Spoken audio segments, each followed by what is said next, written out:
Sheehy, you're recognized. Thank you for coming today, Jenna. Thank you for taking on this cause. I know you've survived a terrible tragedy in your family, so thank you for turning that into productive advocacy, because it's going to take a whole country to come together to fix this.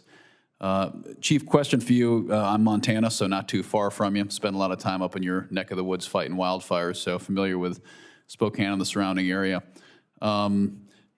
What is your feeling on the northern border as far as impacting your communities with regard to fentanyl and drug trafficking? As far as the northern border, what we're seeing is very little coming south from Canada. Almost everything we've seen that we've been able to track, once again with our federal partners, it's all coming up from Mexico along the interstates, like I said, I-19 to I-5, or I-10 to I-5, and then I-90 into Spokane and northern Idaho. We are the urban hub of eastern Washington, and it all spreads out from there. Yeah, we see the same in Montana, coming up I-15 to Butte and then over. So, what interface are you seeing at all with the tribal communities and the Pinwar region as far as how they're being impacted by the fentanyl crisis? In the tribal communities, it's a little bit more of an invisible epidemic, because, quite frankly, the tribe, for historical reasons, are far more isolated and have far less trust in the government. And so it's harder to get inroads into the tribes. And I'm speaking from my personal experience as a tribal member. I don't enforce the law on the tribes. I have no jurisdiction.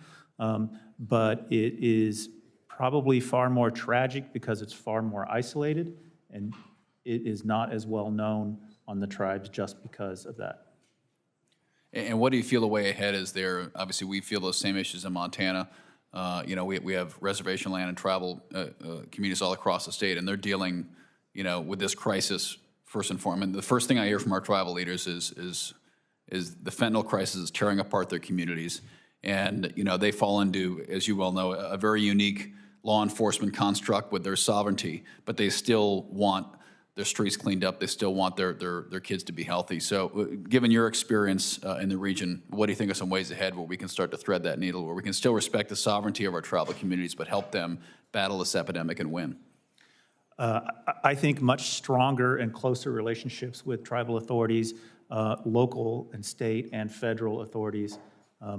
I think we're getting there, at least in my region, in the Spokane region, with the Spokane tribe, Kalispell, Colville, all of those tribes. We're getting to a point where our relationships are getting stronger, where we understand this is a common issue that's killing all of us.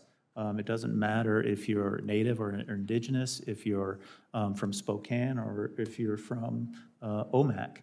It's still going to kill you. And so we all need to come together.